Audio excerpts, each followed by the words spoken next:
Well, hello then, I do hope you're all well. Now on this final Home Affairs Committee meeting, Deputy Leader of Welsh Labour and MP for Swansea East, Carolyn Harris, was the next in line to be tearing a new backside of the Director of Passports, Thomas Greig, over the chaos with sorting out people's passports, and she starts by reliving a painful incident where she was trying to do this by the phone and trying to sort out a constituent's passport.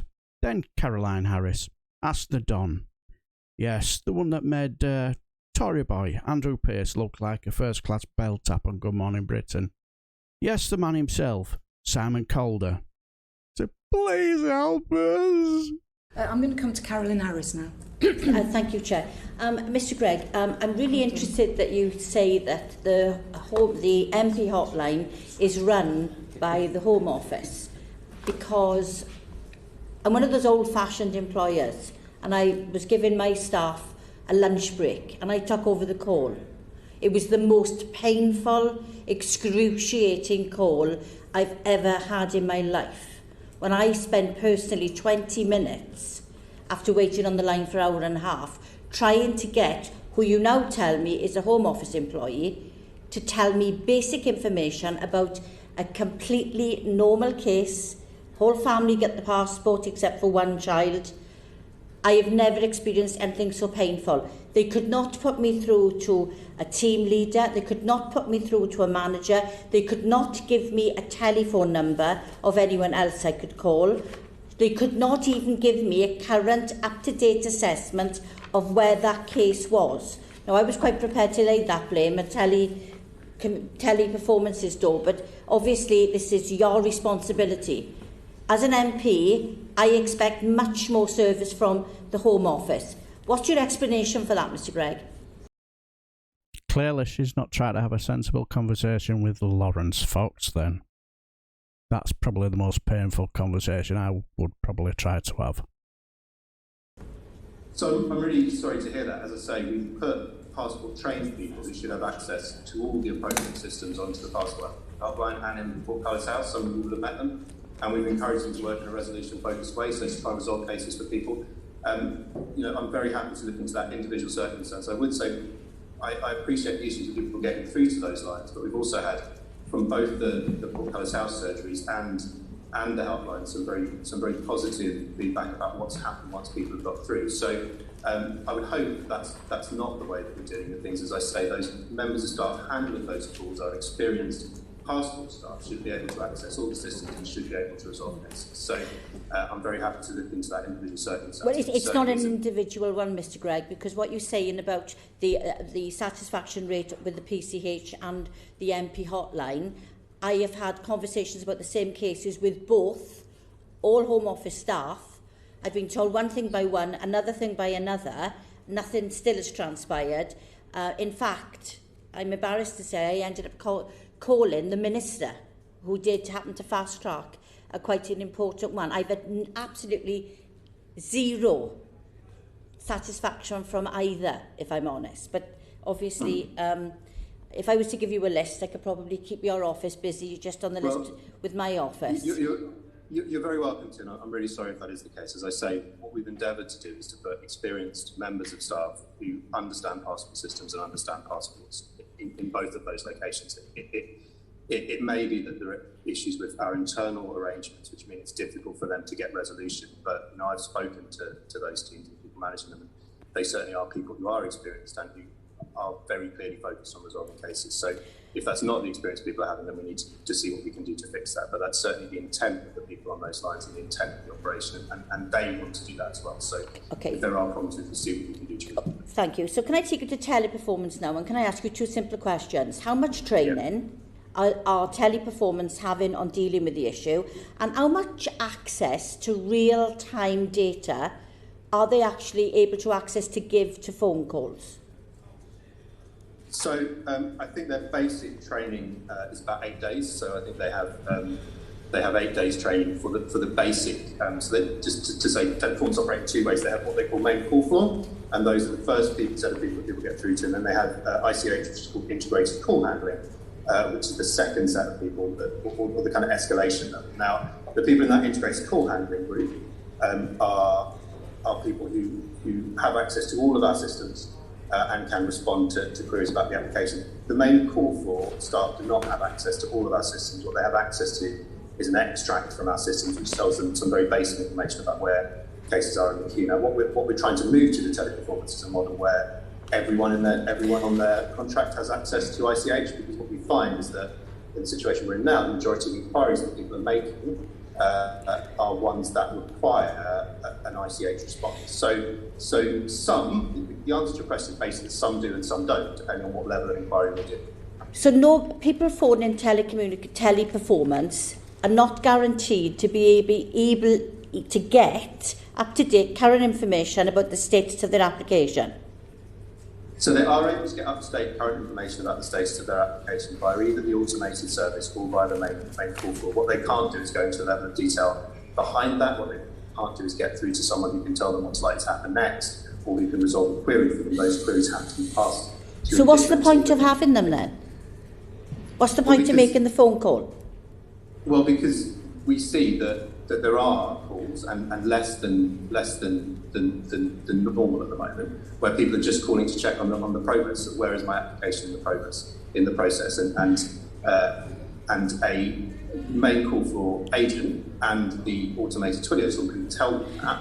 But as I said, we've now agreed with Teleperformance that we're going to move everyone onto the main system, because I agree with you that it would be more helpful, because there are often follow-up questions. It would be more helpful if people were able to access a greater level of information from every call handler that they talk to. So they're pointless then, really. It's pointless phoning them if you're not going to be able to get exact current information from every single caller. Is not going to get current, up-to-date, live status of their application, whether it's complicated or straightforward, as you said earlier on. They're not going to be guaranteed to have that information. No, someone who calls will be guaranteed to find out where the basic status of their application. Yeah, and we know that. I'm talking about if someone's been waiting a long period of time, which, maybe the 10 weeks, it may be slightly less, how likely are they to then be told your application is with A and it will be in the post by B or C, or you can come and collect it? How likely is that to happen? Have they got that information? So some of them do, and some of them don't. And where they don't, they can escalate that call either in a live transfer or by getting a call back from either them or us to provide that information. Now, some of those callbacks are taking longer than we want them to at the moment. Okay. Although teleperformance are improving on that front. But that is how the system works. But there are still people who just want to phone up to check where their application is. And there are people who want pre-application advice or other advice about their application that doesn't require knowledge of where their passport is in the system. Thank you, Mr. Greig. I mean, I'm just absolutely gobsmacked, I think the word is, to discover that. Mr. Calder, can I just ask you quickly, I'm sure you can offer the Passport Office advice on how they can better operate their system, because they're obviously not doing very well on their own. Thank you, Ms Harris. I hesitate because I spend my life telling organisations how they can run their operations better without actually having to do it myself. I hesitate, but I will take you back to 2018 when the then Home Office Minister Caroline Noakes said that the 99.9% of applications were being turned around within 3 weeks, and that the vast majority were actually being handled in 7 working days, and that was before we had the benefits of online, which now generally make life more straightforward. I think the most important question that I would like to ask Mr. Greig is simply the quality of the information being put out by the Passport Advice Line. In particular, I am hearing anecdotally that a number of people who, if they're lucky enough to get through, are then given misleading information about the validity of passports, particularly in the European Union, which has been a subject of extreme upset to a lot of people. And of course there are many, many thousands of applications that are in at the moment for people who didn't need to apply but were mistakenly told either by the Passport Advice Line or indeed by their travel companies they needed to renew. Thank you, Mr. Calder. Thank you, Chair. Mr. Greig, do you want to come back on that particular point? So I would say a couple of things. So the first is that we provide Teleperformance with all the up-to-date information that is required. The information about passport validity comes from the FCDO, and we continue to provide them with that up-to-date information. if people have been given wrong information by Teleperformance. I'm really sorry about that. And as I said at the start, I think there is more we can do to ensure that Teleperformance agents are properly armed with the information that they need. But I also think that we need to do a bit better in terms of the information that we put out. I do accept, and Mr. Calder's central point is right, is that some of the information we have online is not as clear as it should be, and that I think we need to do more, particularly on social media, to make sure that we're reassuring them, providing them with appropriate and sensible information about what's likely to happen to their application and where it's likely to be in the system. Okay, and have you got any idea when you'll get back to the 3 weeks that it used to be the period that a passport would be issued by? So I think it would be. So the first thing to say is, as I said at the start, our stock of applications is coming down really quite quickly at the moment. So it's coming down by about 60,000 a week. It won't continue to reduce at that rate because there are some very tricky applications that will need to be resolved. There is a level of complex applications in the system that will need to be resolved. But I think it will continue to come down, and I think as we exit the summer, we'll be in much better shape. And as I said, at the moment, digital applications are going through probably within that 3 week period. New digital applications are probably taking about 3 weeks. So I think that turnaround times will reduce for that small proportion of applications that are taken on, but the turnaround time for that will reduce as we exit the summer. But I don't think I'll be in a position, and this is partly because of the volatility of demand in the next few months. I don't think we'll be in a position to step back from that 10-week warning for a few months, because I don't think we would be in a position to be certain about anything, particularly as we know there's still another 5 million worth of labour demand to come in next year. So in reality, at the moment, digital applications are not too far off. There's no problem with your application. Digital applications are probably not too far off that 3 week mark. In terms of the set of applications that have taken longer for various reasons and for which we do need to provide a better service, I expect them to start reducing over the summer. And I expect to. So by the end of the year, we'll be back to 3 weeks. So I don't think I could guarantee that, because I don't know how demand is going to behave over the course of the next year. Okay. What I would say is I would expect that by the end of the summer we are in a position where the passport office feels like the passport experience feels much more normal to people and feels much more like that they experienced pre-pandemic. But I don't think. Which was 3 weeks. Okay, I don't think we're going to get any further. I'm going to call Stuart. See, that was the first time Simon Calder made an appearance in this meeting.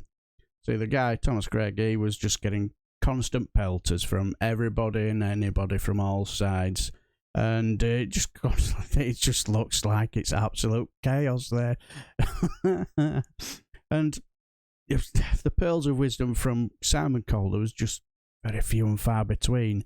And he was supposed to be leaving, I think it was just about an hour into the meeting. He had to go somewhere else after that, and to be honest, he very rarely spoke.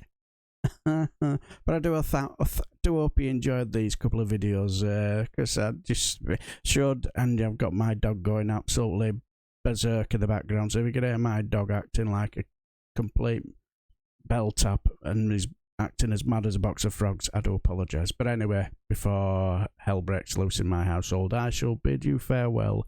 And until the next time, I shall bid you farewell. And take care.